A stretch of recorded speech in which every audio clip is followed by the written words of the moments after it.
Hello everyone.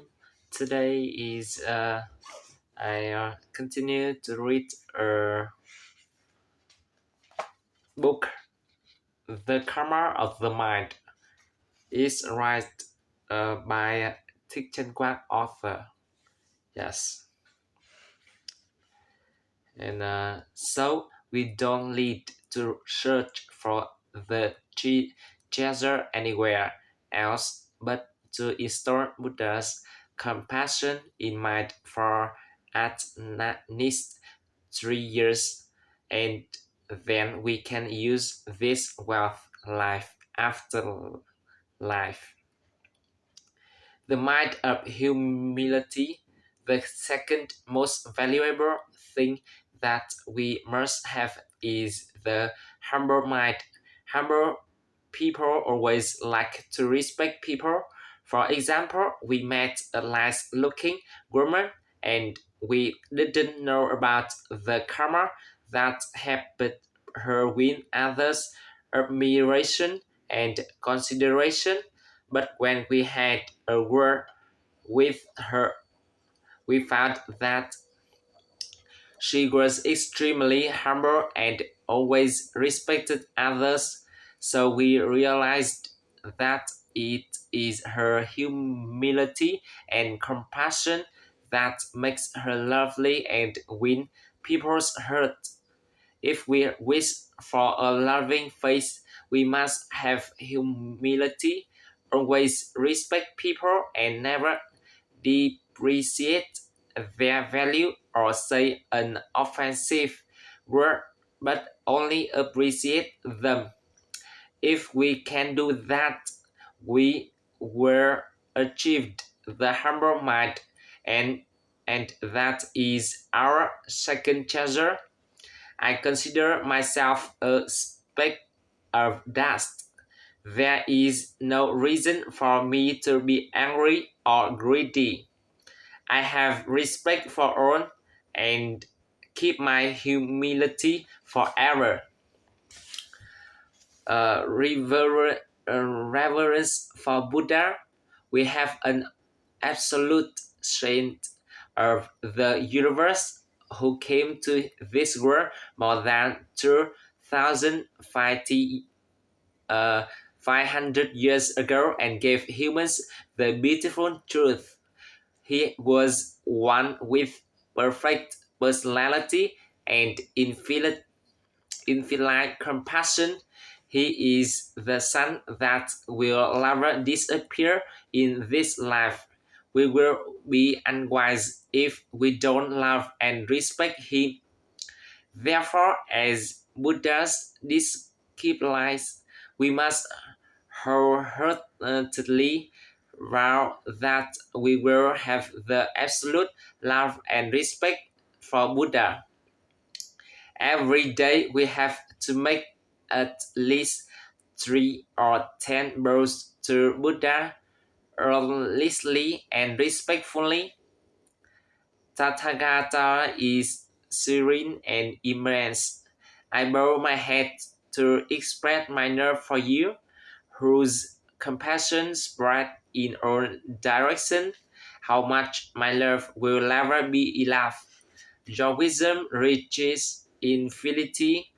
I absolutely rever you, whose merit is extraordinary, that help to grow my spirituality. Try to worship Buddha as much as possible.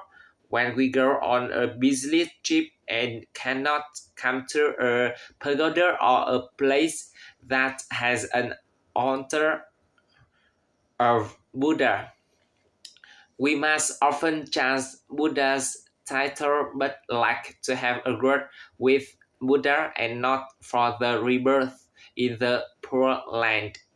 Here is an example when we travel by boat on a business trip. We do nothing but sit and wait for the boat to reach the destination. At that time, we should remember Buddha and chant his title, but he's no use chanting his title on and on. We should confide in Buddha as follows: more than 2,000 years, 2,500 years ago, Buddha came to this world, but because of having karma, I was not born at that time.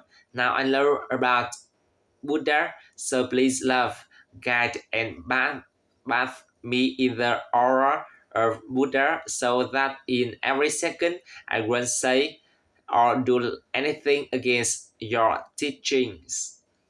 Please bless me to love all sentient beings and always remember that life is impermanent and only enlightenment and liberation is noble and eternal. That is, when there is no Buddha, stay still for us to pay homage to. We should confide in Buddha as above, and our soul will improve day after day. This way, we are reaching our saintly character, and that is the third treasure, endurance over our past lives. Because of our anger, greed, and ignorance, we hurt many people. Now, in this life, when they meet us again, they will harm or even kill us. Then that is the time we need to use our fourth treasure, endurance. That is, we still stay calm and peaceful in those adversities. True, they speak ill or, or harm us, we're still tolerant and love them and wish to pay off our karmic debt soon. Also wish for them to know the Dharma so that they won't do bad things as we did to them before. Thanks to such endurance, our karmic debt from many past lives will be repaired. Because of my reverence for Buddha, I patiently go through difficultly, repent of my own karmic debts, and vow to be far better. If we don't have endurance, we will receive or take revenge on them. Thus, our karmic debts will never be paid off and we won't be liberated. So, to get out of this mundane life, we need to have a great virtue, that is, to endure hardship and close ties with our love and calmness. This is the quality of endurance, the fourth treasure that we must have. Courage. Courage means not to be afraid of anything. Only when we don't fear anything, we can remain our righteous in this life. The two things that make us ignore the righteousness is what we desire and what we fear. When we desire wealth or authority, that desire will make us fall into a wrong path. Or when we fear being injustice, despised, beaten, killed, or we fear our families will be harmed, we will fall into a wrong path too. So, to be a true Buddha's disciple, we need to equip ourselves with the mind not wanting anything and not afraid of anything. Even we or our families have to die, we must have such absolute courage that we can keep our good list and right list, and that is our fifth treasure, very rare and very precious. Diligence and dedication. This is the sixth treasure, when doing something for Buddhism society or the country, we should work very hard to bring the maximum benefit to people. If we can do it, we are called diligence and dedication. This is a rare virtue that not everyone owns. For example, a Buddhist came to a pagoda and was asked by a monk there to do some work. The ceremony is around the color. Let us our let us your friends to come here to do the cleaning. He obeyed the monk and asked his friends. They came to clean the pagoda and prepare the firewood for the ceremony. They complete the work they had asked, but for a dedicated person like him, that was not enough, and he couldn't feel relieved. Yes, he thought I'm finished with the assigned work. However, when people come here to attend the ceremony, there are not enough toilets for them. And when they go on this path, they will entangle with the masses. And if they sit here, they will expose to the sun. So he asked the monk to let him do more. He made a perfect arrangement for the ceremony or at work. When your leader assigns you a job, you only finish 70 to 80 of the job, then you are not a dedicated employee, so your talent will surely diminish. And if you do more than what assigned, then you are called a dedicated employee. Those who have great morals have their productively increased every day. Great blessing will be earned, so will be healthy and wealthy next life. Thus, a dedicated person will do more than assigned to serve Buddhism and life, so that they will gain an outstanding blessing.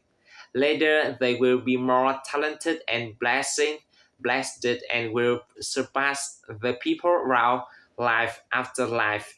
So when we do anything for others, we do it very well. And naturally, we will be wise. And if otherwise, we will lose our wisdom little by little. And when we are out of blessing, we will lose it all. So we have to practice this virtue from now onward by doing more than what we are assigned asked. If we can do it, we will have the sixth treasure in mind. There are many precious virtues, but here we only list six that we need to build for ourselves. And when our minds have those six treasures, they will drive us in our samara with glory, happiness, and enlightenment. If we have morality, then surely we will have wisdom and will be made of settler stuff according to the law of cause and effect. A kind person will be talented, and a talented person will be damned if he isn't kind to others. So if you are not talented yet, try to improve your morality first by practicing the six virtues listed above. Then you will be wiser and made of stellar stuff. This is very true as per the law of karma. However, please remember that never boast about or cling to your deeds, but forget all you have done, so that your arrogance doesn't have any chance to arise. Handiwork and it in failure. It's regrettable that one who is talented and does a lot for life. Add her here to his dish and feel proud of them. So they will have failure and their talents will lose. Often gifted people have many great ideas that spring to mind when in lead, and at another time they may lack normal people. For example, an electrician suddenly thought that he should use some kind of rice for a lower price. A person who was making bread suddenly had some ideas to make the bread better and more sustainable. A man who was transporting building materials suddenly thought that a new road would make the transportation cost cheaper. Or if you asked a composer, how could you think of such a people melody? He could answer he didn't know. It's because when he wants to compose a piece of music, a melody flashes into his mind. If he likes it, he will write it down, and if not, he will choose another. But how can a melody come to his mind? The truth is because of his blessing, but not his talented. So an ethical person will be blessed and will be talented as a result. Such people have so many innovations and are called talented people. Being blessed, they have many excellent ideas which help them succeed. So ethical people will have wisdom and talent. If they do not cling to their deeds or boast about them and don't feel proud of them, then their talent will never cease, and they will never be doomed to failure. Thus, their wisdom and success will be durable. The mind of meditation, the pinnacle of the self. To have a perfect mind, one must build up many good qualities. We have listed the six most essential kinds of mind besides many other good characters, of which the crucial one is the mind of meditation. And it's time's up, and see you again at after uh, video, and bye, see you next in the video.